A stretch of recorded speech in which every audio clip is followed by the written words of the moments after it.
You're almost famous for having had breast cancer. That sounds terrible, but true. I know. When we see famous singers and actors on TV, we never look beyond what is shown to us, and we often forget that no matter how great their lives may seem, it never is all picnics and rainbows. We mostly knew Olivia Newton-John from her role as Sandy in Grease, but everyone's attention shifted from that iconic role to her tragic life in the last few years. Olivia always stayed strong even after battling cancer for almost 3 decades, and became an inspiration for everyone who is going through the same thing. But now, after the news of her death shocked the whole world, it's been revealed that her life was even harder than it seemed. So why was she hiding her pain from the world? And how were her last few days before she passed away?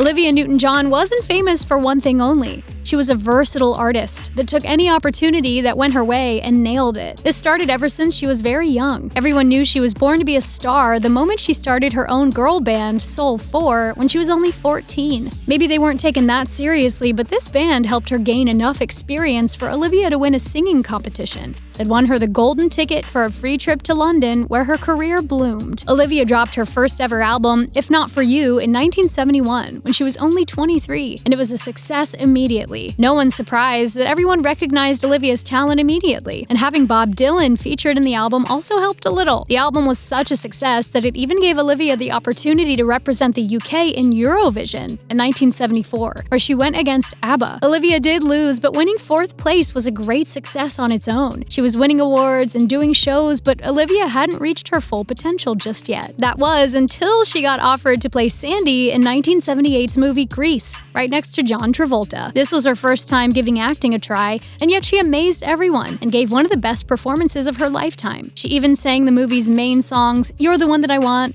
Summer Nights, and Hopelessly Devoted to You, which are still popular to this day.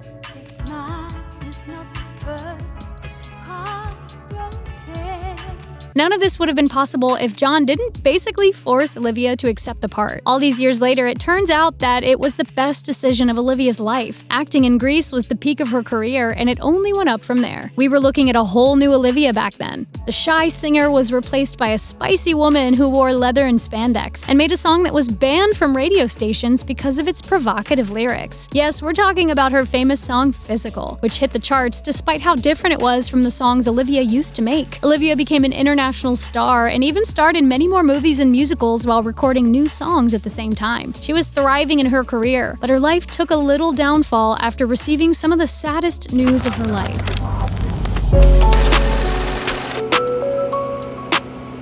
Olivia's life took a dark turn in 1992 when everything fell apart in just one weekend. She lost her dad and then got diagnosed with breast cancer right after. Olivia had been feeling some sharp pains and decided to go get checked for cancer, and went through multiple tests. But before she could receive any results, she had to fly back home because of her father's declining health. Unfortunately, her father passed away, and then she received the results of the surgical biopsy she did, and they were positive. The cancer was apparently limited to her breasts only, and everyone thought that Olivia only needed surgery to get rid of the cancer. However, she was advised to continue with chemotherapy treatments right away. After going through a partial mastectomy, chemotherapy, and breast reduction, Olivia was finally declared cancer-free. Sadly, her cancer came back in 2013, after 20 years in remission. Olivia went through a car accident where she noticed a lump on her shoulder. She kept her hopes up that it wasn't cancer because it was rare for it to come back after so many years in remission, but the tests were positive. Olivia's cancer was back. She kept this diagnosis a secret until 2017 came with more bad news. Olivia's cancer had returned for the 3rd time. Her cancer had spread even more, which led to a tumor on Olivia's lower back. This time, Olivia knew it was harder to get rid of cancer, but she did everything in her power to make the battle easier. She went through radiation, started a healthier diet, and even started using cannabis oil as a treatment. I feel lucky that I'm experiencing it for the 3rd time, you know? You have to find the silver lining. There's a good in every bad situation. Olivia talked about her experience with cancer. I'm very positive. I'm human. I have moments of fear and anxiety like everybody else does, but generally, I choose to be positive because you create your world by what you think. And if you think dark thoughts, you're going to create a dark world. In 2020, cancer spread to her bones, and there was no going back this time. Despite all this darkness in her life, Olivia never failed to be a ray of sunshine. She kept a positive attitude and didn't let cancer ruin her whole life, at least not as long as she she was still alive. When you're going through breast cancer for a lot of years and you go through a lot of things, you really learn grace and what other people are suffering, she said. I think that's why I wanted to help other people, because I've been there, and I don't want other people to go through what I've gone through if that's possible at all. That's what inspires me. Every day is a gift anyway, Olivia shared. We don't really know how long our life is, so every day is an extra bonus for me, and I'm very grateful, and I intend to be here for a long time. I have much to do still, and I'm enjoying my life. Her own journey with cancer inspired her to become an advocate for cancer research and create a legacy that helped thousands of people. She said that after she went through all of this, she wanted to help other people go through their diagnosing and treatment easier. Having to go through all of this was difficult for Olivia herself too, so we can't even imagine how she felt when this happened to her as well.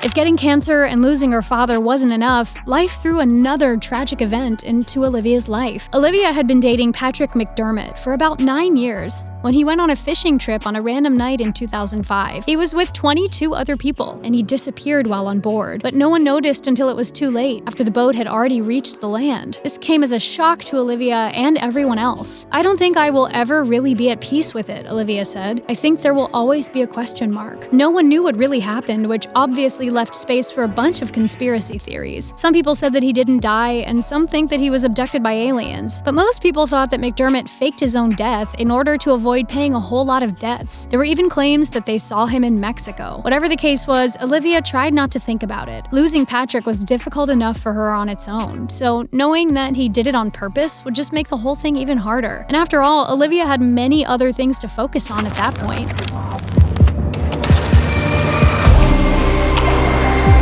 Aside from her career and cancer, Olivia also had a family that she needed to take care of while she still could. Olivia only had one daughter, so she tried doing everything in her power to be the perfect mother. But sadly, Olivia's fame backfired this time. Her daughter, Chloe Rose Latanzi, suffered from an ED when she was a teenager, and at one point only weighed 90 pounds. All the stress from being the child of a celebrity caused her to have anorexia and substance abuse. Chloe said she doesn't blame Olivia for her struggles, but it was definitely the fame that messed her up. Even if it was Olivia's fame that fueled her problems, Olivia was also the person who helped Chloe get through it. Olivia obviously felt guilty for even being the reason behind Chloe's struggles with substance abuse, body dysmorphia, and anorexia. But Chloe's problems all disappeared the moment Olivia was diagnosed with cancer. Suddenly, none of it mattered anymore. She had to be okay for her mother and be by her side at all times. Her illness helped me heal my illness, Chloe said about her substance abuse.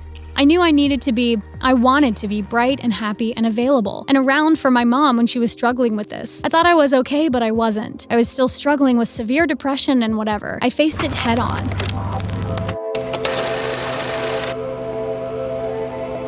Olivia was a strong woman who never let her journey with cancer bring her down and always remained the same optimistic, loving, and happy woman she truly was. But sadly, that wasn't enough to keep her alive. After 30 years of battling cancer every day, Olivia lost the fight on August 8th, leaving the world an emptier place without her. The news left everyone heartbroken, especially family and friends close to Olivia. Olivia's husband, John Easterling, broke the news by writing, "Dame Olivia Newton-John passed away peacefully at her ranch in Southern California this morning, surrounded by family and friends.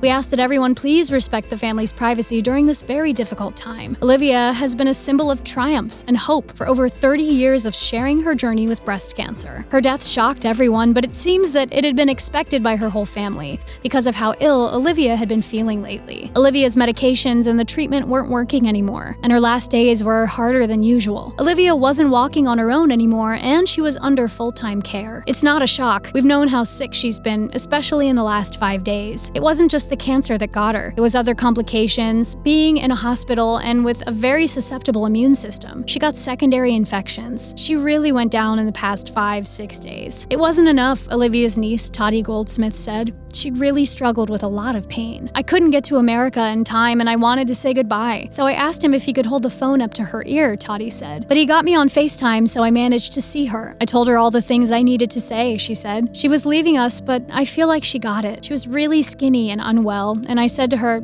"Are you afraid of dying?" And she said, "I'm not afraid. I've done more in my life than I could have ever imagined." And Olivia was right. Her legacy will forever remain with us, and she will never be forgotten. She's done more with her cancer research and advocacy than any other artist has, and people will be forever grateful for it. I'm also thinking of the thousands of women currently going through breast cancer treatment. Olivia Newton-John's death today will be very difficult for you too. She would know that. R.I.P. brave, lovely Olivia Newton-John. The light you have shown will never be extinguished. Olivia's last moments weren't her best ones, but she still never stopped hoping and giving hope. Olivia knew all of the good she had done, so there's no better way to die than knowing you've helped so many people. Olivia was a superstar in more than just one way, and she didn't deserve the tragic life that was thrown at her. Somehow, she still found a way to make the best out of it. She may be gone, but she will never be forgotten. If you enjoyed this video, make sure to watch this other one.